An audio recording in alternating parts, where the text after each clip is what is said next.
Welcome viewers. அது March மாதம் 4ஆம் தேதி 2026 சென்னை குடுவாஞ்சேரி பகுதியில் கல்பனா என்று சொல்லக்கூடிய ஒரு பெண்மணி அன்று இரவு 11:30 அவங்களுடைய வீட்டு கதவை யாரோ தட்டுற சத்தம் கேட்குது.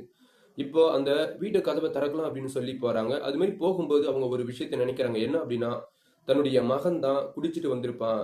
இப்போ நம்ம நேராக போயிட்டு கதவை திறந்து விட்டோம் அப்படின்னா அவனுடைய பெட்ரூம்ல போயிட்டு படுத்துருவான் அப்படின்ற எண்ணத்துல போயிட்டு கதவை திறக்கிறாங்க. ஆனா கதவை திறந்து அவங்க நினைச்ச மாதிரி அவங்களுடைய மகன் இல்ல, அவங்களுடைய கணவன் வந்திருக்கிறத பார்த்து உடனே அவங்க அதிர்ச்சி ஆகுறாங்க. அது என்ன பிரதர் அதிர்ச்சி ஆகுறாங்க அப்படின்னு சொல்லி நீங்க கேட்கலாம். அதாவது தவறு செய்யறவங்க தான் அதிர்ச்சி ஆகணும். அப்படின்னா இவங்க ஏதோ தவறு செஞ்சுட்டு இருக்கிறாங்க. இப்போ அவங்களுடைய கணவன் வரும்போது பயங்கர கோபமா வராரு. கோபமா வந்து இந்த பெண்மணி இருக்கக்கூடிய அவங்களுடைய படுக்கறை, அதாவது பெட்ரூமுக்கு போறாரு. போயிட்டு லைட் போட்டா தன்னுடைய கணவன் இருக்க வேண்டிய அந்த பெட்ரூம்ல ஆல்ரெடி 2 ஆண் நபர்களோடு இவங்க உடலுறவில் இருந்திருக்கிறாங்க. அந்த கதவு தட்டும் போது மட்டும் சும்மா மேலாடை மட்டும் போட்டுட்டு ஓடி வந்து கதவை திறந்திருக்கிறாங்க. இதை பார்த்து அப்போ அவங்களுடைய கணவன் ஆல்ரெடியே கோபத்தில் தான் இருக்கிறாரு. இந்த பெண்மணிக்கு என்ன செய்யறது அப்படின்னு சொல்லி தெரியவே இல்லை. அந்த 2 ஆண் நபர்களும் அவங்க போட்டிருந்த அந்த துணியை கையில் எடுத்துட்டு ஒரே ஓட்டம் ஓடி வெளியே ஓடிடுறாங்க. இப்போ தன்னுடைய மனைவி தனக்கு செய்திருக்கக்கூடிய இந்த துரோகத்தை நினைத்து பயங்கரமா மன உளைச்சலுக்கு ஆளாகி அப்போ அங்க என்ன நடக்குது அப்படின்னு சொல்லி அவருக்கு கொஞ்சம் கூட யூகிக்க முடியல. அவங்களுடைய மனைவி மேல இருந்த அந்த கோபத்துல தன்னுடைய கையால ஓங்கி தன்னுடைய மனைவியினுடைய கன்னத்தை மேல ஒரு அரையிறாரு. அரைச்சதுல அவங்களுடைய மனைவி கீழே மயக்கம் போட்டு விழுறாங்க. இப்போ அவனுடைய மனைவியினுடைய கழுத்து மேல இவருடைய காலை எடுத்து வச்சு மெதிக்கிறாரு. மெதிச்ச மெதியில அவங்களுடைய நாக்கு வெளித்தள்ளிய நிலையில் அங்கே துடிச்சு அந்த பெண்மணி இறந்தும் போயிடுறாங்க. இறந்துட்ட பிறகு ஒரு ஓரமா போயிட்டு அந்த வெளிநாட்டில் இருந்து வந்த அந்த நபர் உக்காஞ்சி தன்னுடைய குடும்பத்திற்காக சின்ன வயசுலேயே தன்னுடைய அப்பா தவறி போயிட்டாங்க. அப்போ தன்னுடைய அண்ணன் தம்பிக்கு உழைச்சது நினைச்சும், பிறகு திருமணம் செஞ்ச பிறகு தன்னுடைய மனைவி மற்றும் மகனுக்காக உழைச்சது நினைச்சியும் அவர் பயங்கரமா அழறாரு. பிறகு இந்த தவறை நம்ம தான் செஞ்சோம், அதாவது மனைவி நாம தான் கொலை பண்ணும் அப்படின்ற விஷயத்த ஒத்துக்கணும் அப்படின்றதுனால நேரம் பக்கத்தில் இருக்கக்கூடிய போலீஸ் ஸ்டேஷன்ல போயிட்டு என்னுடைய மனைவியை நான் கொலை பண்ணிட்டேன், நீங்க என்னுடைய வீடு இங்க இருக்குது, அங்க போயிட்டு பாத்தீங்க அப்படின்னு என்னுடைய மனைவியினுடைய சடலம் இருக்கும் அப்படின்னு சொல்லி ஒரு கேஸ் ஒன்று கொடுக்குறாரு. இவரே போயிட்டு சரணடைகிறாரு. இப்போ போலீஸ் அவங்க நேரா வந்து இவர் குடியிருந்த அந்த வீட்டை வந்து பாக்குறாங்க. அவர் சொல்ற மாதிரி அவங்களுடைய மனைவி அவங்க இறந்த நிலையில் இருக்கிறாங்க. அதை கொண்டு போயிட்டு அட்டாப்சி பண்ணும்போது தான் அந்த பெண்மணி இறப்பதற்கு முன்பு உடலுறவில் இருந்திருக்கிறாங்க அப்படின்ற விஷயமும் தெரிய வருது. அதோடு மட்டும் இல்லாம மூச்சு திணறி தான் அவங்க இறந்திருக்கிறாங்க. அவங்களுடைய கழுத்து மேல பலத்தமான, அதாவது அழுத்தம் கொடுத்தது தான். சொதன முன்னாடி சொன்னாலே அவங்களுடைய கணவன் ஏதோ காலை வச்சு கொலை பண்ணிட்டு இருப்பாங்க. ஆமா, அப்போ அவங்களுடைய கணவன் தான் கொலை பண்ணாரு அப்படின்ற விஷயம் 100% ப்ரூவ் ஆகுது. இப்ப போலீஸ் அந்த நபரை கூப்பிட்டு நீங்க யார், உங்களுடைய மனைவியை எதுக்கு கொலை பண்ணீங்க, என்ன ஏது அப்படின்னு சொல்லி எங்களுக்கு தெளிவான ஒரு விளக்கம் கொடுத்தாதான் உங்க தரப்பு நியாயத்தையும் நாங்க கேட்க முடியும் அப்படின்னு சொல்லி கேட்க, அதற்கு அவர் இதுவரை என்னென்ன நடந்தது அப்படின்ற விஷயத்த அப்படியே கோர்வையா சொல்றாரு. உண்மையிலே ஒரு மனசை உறுத்தக்கூடிய அளவுக்கு ஒரு கஷ்டமான நிகழ்வு அப்படின்னு தான் இதை நம்ம சொல்லணும். என்னுடைய பெயர் சுரேஷ். நான் வந்து 5 வயது இருக்கும்போதே என்னுடைய அப்பா இறந்துட்டாங்க. என்னுடைய அப்பா இறந்துட்ட பிறகு என் கூட பிறந்த ஒரு அக்கா மற்றும் ஒரு தம்பி, இவங்க 2 பேரும் கரை சேர்க்கணும் அப்படின்றதுனால நான் சின்ன வயசுல இருந்தே வேலைக்கெல்லாம் போயிட்டு அந்த வேலைக்கு போன காசை வச்சு வீட்டு செலவும் பார்த்துக்கணும். அதோடு மட்டும் இல்லாம நானும் படிக்கவும் அதே காசை நான் பயன்படுத்திட்டேன். அது மாதிரி நான் கொஞ்சம் கொஞ்சமா சிறுக அந்த காசை வச்சு நான் மருத்துவத்துறையில பிளட் டெஸ்ட் பண்ற அந்த ஒரு ஃபீல்ட்ல கத்துட்டு ஓரளவுக்கு நல்லா வந்து நான் இன்கம் சம்பாதிக்கக்கூடிய அளவுக்கு நான் வளர்ந்துட்டு இருந்தேன். எனக்கு கரெக்டா 27 வயசு இருக்கும்போது கல்பனா என்று சொல்லக்கூடிய ஒரு பெண்ணோடு திருமணம் நடந்தது. இது மாதிரி திருமணம் நடந்து கொஞ்ச காலத்துல நாங்கள் ரொம்ப சந்தோஷமா தான் வாழ்ந்துட்டு இருந்தோம். அதற்கு ஆதாரமா ஒரு ஆண் மகனையும் நாங்கள் பெற்றெடுத்தோம். இது மாதிரி இருக்க எங்களுடைய குடும்பத்துல என்னுடைய அக்காவுக்கு ஒரு குறிப்பிட்ட நாள் திருமணம் செஞ்சு கொடுத்தோம். அதே மாதிரி நானும் கல்யாணம் பண்ணிட்டேன். பிறகு என்னுடைய தம்பிக்கு கல்யாணம் பண்ணோம். எனக்கும் என்னுடைய தம்பிக்கும் இடையே ஏற்பட்ட கருத்து வேறுபாடால நான் என்னுடைய அப்பா வீடு, அதாவது அம்மா இருந்தாங்க இல்லையா, இவங்க 3 பேரும் ஒரே வீட்டுல இருந்தாங்க. அதாவது அக்கா, சுரேஷ் மற்றும் அவங்களுடைய தம்பி, இவங்க 3 பேரும் குடியிருந்த வீட்டை விட்டு வேற இன்னொரு வீட்டுக்கு போகணும் அப்படின்னு சொல்லி நான் முடிவெடுத்தேன். அதன் அடிப்படையில் என்னுடைய மகனுக்கு 7 வயசு இருக்கும்போது நான் என்னுடைய சொந்த வீட்டுல இருந்து வேற இன்னொரு வாடகை வீட்டுக்கு போனேன். அது மாதிரி அங்க நான் வாடகை வீட்டுல இருந்து கிட்டத்தட்ட 5 ஆண்டுகளுக்கு பிறகு அதே வீடு 60 லட்சம் ரூபாய் குத்துறேன் அப்படின்னு சொல்லி எனக்கு கிரையம் பேசினாங்க. அதுல இந்த 60 லட்சம் எப்படியாவது நாம கட்டிட்டோம் அப்படின்னா கஷ்டப்பட்டு இந்த வீடு நமக்கு சொந்தமாயிடும் அப்படின்ற எண்ணத்துல என்ன பண்றது அப்படின்னு நான் பலமுறை யோசித்தேன். இங்க சென்னையிலே ஒரு பிளட் டெஸ்ட் லேப் வச்சு இங்க ஒரு நாளைக்கு 1000 500 அப்படின்னு சொல்லி சம்பாதிக்கிறதை விட துபாய் மற்றும் குவைத் இது மாதிரி இடத்துல எல்லாம் போனா ஒரு நாளைக்கே நல்லா ஒரு 10,000 15,000 அது மாதிரி நம்மளால சம்பாதிக்க முடியும் அப்படின்ற எண்ணத்துல கிளம்பி ஒரு 2 ஆண்டுகளுக்கு முன்பு நான் துபாய் போயிட்டேன். துபாய் போயிட்டு ஒரு நாளைக்கு 4 முதல் 12 நபர்கள் வரைக்கும் என்னாண்டு வந்து ரத்த பரிசோதனைக்கு வருவாங்க. அது மாதிரி வரவங்களுக்கெல்லாம் நான் ரத்த பரிசோதனை பண்ணி ஓரளவுக்கு நான் பணத்தை ஈட்டி இந்த 2 ஆண்டுகளாக கிட்டத்தட்ட என்னுடைய மனைவிக்கு நான் 67 லட்ச ரூபாய் வரைக்கும் நான் பணத்தை வந்து என்னுடைய அக்கௌண்ட்ல இருந்து அவங்களுடைய அக்கௌண்ட்டுக்கு மாத்தி கொடுத்துருக்கிறேன்.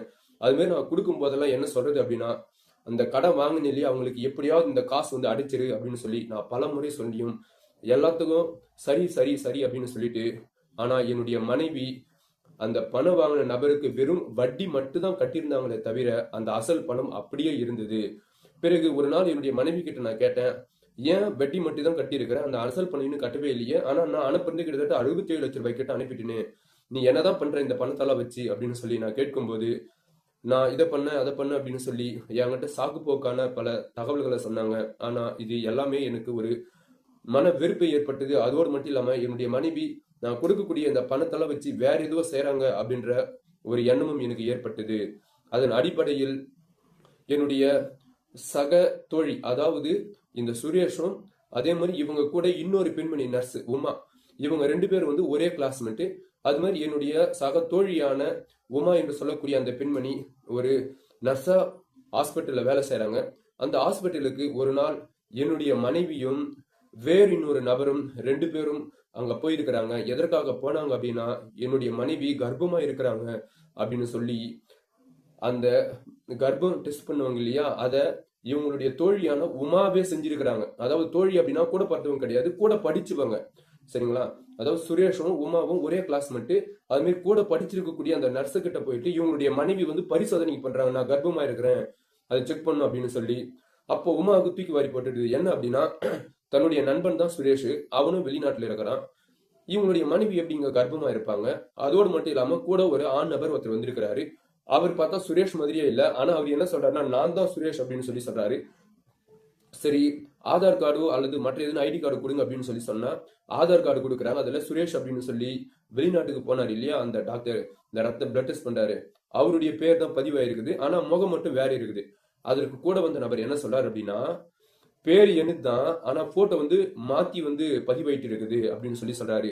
இதெல்லாம் கேட்ட உமாவுக்கு, அடடா தன்னுடைய நண்பனுடைய மனைவி தவறு செய்யறா, இந்த விஷயத்த எப்படியாவது தன்னுடைய நண்பன் கிட்ட சொன்னாதான் முளையிலேயே இதை கிள்ளி எறிய முடியும் அப்படின்ற நம்பிக்கையின் அடிப்படையில உமா என்ன பண்றாங்க அப்படின்னா சுரேஷுக்கு கால் பண்றாங்க. அதாவது சென்னையிலிருந்து துபாய்க்கு கால் பண்ணி, ஏன்னா உன்னுடைய மனைவி வந்து சுரேஷ்னு சொல்லி வேற இன்னொரு நபரை இட்டுன்னு வந்து என்கிட்ட வந்து இந்த கர்ப்பமா இருக்கிறது வந்து டெஸ்ட் பண்ண வந்திருக்கிறாங்க, என்ன நடக்குது அப்படின்னு சொல்லி கேட்கும்போது, இதை கேட்ட சுரேஷுக்கு அப்படியே மன உளைச்சலுக்கு ஆளாகிறாரு. அட பாவீங்களா, நான் இங்க நைட்டும் பகலும் வரவங்களுக்கெல்லாம் பிளட் டெஸ்ட் எடுத்து கண்ணை முழிச்சு நான் லட்சக்கணக்கில் வீட்டுக்கு பணம் அனுப்பினா இவங்க வட்டி மட்டும் கட்டிட்டு அசல் அப்படியே நிறுத்திட்டு இது மாதிரி வேலையில் ஈடுபட்டுக்கிறாங்க போல. அப்போ இந்த நபர் மட்டும் தான் இவங்களுக்கு பழக்கமா, இன்னும் வேற யாராவது இவங்களுக்கு பழக்கமா என்னன்னு சொல்லி தெரியலையா?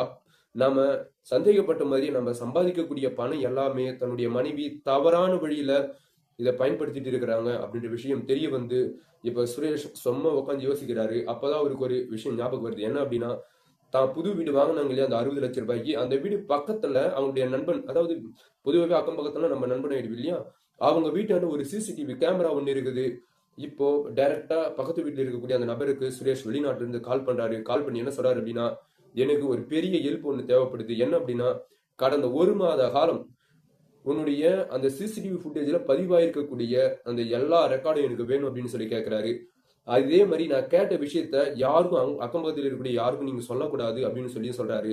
இப்போ அவர் சொன்ன மாதிரியே அந்த பக்கத்து வீட்டில் இருக்கக்கூடிய நபர் என்ன பண்றாரு அப்படின்னா, அந்த 1 மாசத்துக்கு உண்டான ஃபுட்டேஜ் அப்படியே சுரேஷுக்கு அனுப்புறாரு. இப்ப சுரேஷுக்கு பாக்குறாரு. பார்த்தா சுரேஷுக்கு தூக்கி வாரி போட்டுருது. என்ன அப்படின்னா, தன்னுடைய மகனும் சரியில்லை, மனைவியும் சரியில்லை. மகனை பொறுத்த வரைக்கும் பயங்கரமான குடி. அவரை பொறுத்த வரைக்கும் அவங்களுடைய அம்மா கிட்ட நேரம் வருவாங்க, அம்மா பணம் கொடு அப்படின்னா இந்த அம்மா நோட்டுக்கு நோட்டை எடுத்து கொடுப்பாங்க. ஏன்னா இவங்க கஷ்டப்பட்டு சம்பாதிச்சது கஷ்டம் தெரியும். யாரோ ஒருத்தர் வெளிநாட்டுல போய் சம்பாதிச்சுட்டு இருக்காங்க, இவங்க எடுத்து கொடுத்தீங்கன்னா அவர் பணம் வாங்கினா நேரா போவாரு, குடிப்பாரு, நடு ராத்திரில போல வீட்டுக்கு வருவாரு, நேரா போய் படுப்பாரு. தன்னுடைய அம்மா என்ன பண்றாங்க, தன்னுடைய அப்பா என்ன பண்றாங்க, தன்னுடைய அம்மா யார் கூட பழகி இருக்கிறாங்க, என்ன நடக்குது, இதை பத்தி எல்லாம் எதுவுமே கேர் எடுத்துக்கவே காணும். அவன் பயங்கரமான ஒரு குடிபோதைக்கு அடிமை இருக்கிறான் அப்படின்ற விஷயம் அந்த சிசிடிவி ஃபுட்டேஜ் பார்த்து தான் சுரேஷ் அவங்க தெரிஞ்சுக்கிறாரு. ஓகே, அப்போ நாம சென்னையிலிருந்து துபாய்க்கு வந்த பிறகு தன்னுடைய மகன் அவங்க கேர்லெஸ்ஸா விட்டுட்டு இருக்கிறாங்க. இதனால தன்னுடைய மகன் வந்து பயங்கரமா பாதிச்சிருக்குது, அவங்களுடைய வாழ்க்கை வந்து பாதிச்சிருக்குது அப்படின்னு சொல்லி சுரேஷ் ஃபீல் பண்றாரு. அடுத்தது இன்னொரு விஷயம் தெரிய வருது. என்ன அப்படின்னா, தன்னுடைய வீட்டுக்கு அடிக்கடி 2 ஆணவர்கள் வந்து போறதும், அவங்களோடு இவங்களுடைய மனைவி பைக்ல போறது வர்றது, இது மாதிரி சிரிக்கிறது கொண்டாடுறது, இது எல்லா இந்த காட்சிகளும் அந்த சிசிடிவி ஃபுட்டேஜ்ல பதிவாயிருக்குது. இது எல்லாம் பார்த்து பயங்கரமா மன உளைச்சலுக்கு ஆளாவன சுரேஷ் எப்படியாவது தன்னுடைய மகனுக்கோ அல்லது மனைவிக்கோ நம்ம துபாயிலிருந்து சென்னைக்கு வர விஷயம் தெரியவே கூடாது, ஒரு நாள் டக்குன்னு போயிட்டு நம்ம அவங்களுடைய எதிர்க்கு முன்னாடி நிக்கணும் அப்படின்ற எண்ணத்துல கிளம்பி வந்த நாள் தான் மார்ச் மாசம் 4ஆம் தேதி. அது மாதிரி வந்து நின்று தன்னுடைய வீட்டு கதவை இரவு 11:30 மணி போல தட்டுறாரு. தட்டினா தன்னுடைய மனைவி அரை நிர்வாண கோலத்துல ஓடி வந்து கதவை திறக்கிறாங்க. அதை பார்த்ததுமே சுரேஷுக்கு அப்படியே பயங்கரமான ஒரு வெறியாகி போயிடுறாரு. ஏன் அப்படின்னா, ஒரு பெண்மணி இரவு நேரத்துல தூங்க போறாங்க அப்படின்னா அரை நிர்வாணமா வராங்கன்னா அப்போ சம்திங் ஏதோ ராங், உள்ள ஏதோ தவறு பண்ணியிருக்கிறாங்க அப்படின்னு சொல்லி இவருக்கே தெரிய வருது. அதோடு மட்டும் இல்லாம ஏன்னா இவங்க ஆல்ரெடி இது மாதிரி பல முறை பண்ணியிருக்கிறாங்க, அதன் அடிப்படையில் அவருக்கு சந்தேகமே எழும்புது. அந்த சிசிடிவி ஃபுட்டேஜில் பகல்ல ஒரு ஆண் நபரும் இரவில் ஒரு ஆண் நபரும் அது மாதிரி தான் பதிவாயிருக்கும். ஆனா சுரேஷ் வந்து அன்று 2 நபர்களுமே அவங்களுடைய சுரேஷ் இருக்க வேண்டிய அந்த பெட்ரூம்ல இருந்திருக்கிறாங்க. இதை பார்த்துதான் அவங்களுடைய மனைவி கல்பனாவின் மீது பயங்கரமா கோபமாகி அவங்களுடைய கழுத்து மேல காலை வச்சு கொலை பண்றாரு. இப்போ சுரேஷ் நேரா போயிட்டு போலீஸ் ஸ்டேஷன்ல ஆஜராகிறான்னு சொன்னேன் இல்லையா, போலீஸ் கிட்ட ஒரு விஷயம் அவர் சொல்லிட்டே இருக்கிறாரு. என்ன அப்படின்னா, என்னுடைய வாழ்க்கை ஃபர்ஸ்ட் போச்சு, என்னுடைய அப்பா இறந்த பிறகு நான் இரவு பகல் பாராம கஷ்டப்பட்டேன், என்னுடைய கூட பிறந்த அக்கா மற்றும் தம்பி இவங்க எனக்கு துரோகம் செஞ்சுட்டு அவங்க என் கூட பேசாமே போயிட்டாங்க, என்னுடைய மனைவியை நான் சூஸ் பண்ணி கல்யாணம் பண்ணேன், அவங்களும் எனக்கு துரோகம் செய்து எப்படி நான் அவங்களை அவ்வளோ சந்தோஷமா பார்த்துட்டனோ என்னுடைய கை காலாலேயே அவங்கள நான் கழுத்தை நெரிச்சு கொலை பண்ற மாதிரி என்னை மனித மிருகமா மாத்திட்டாங்க.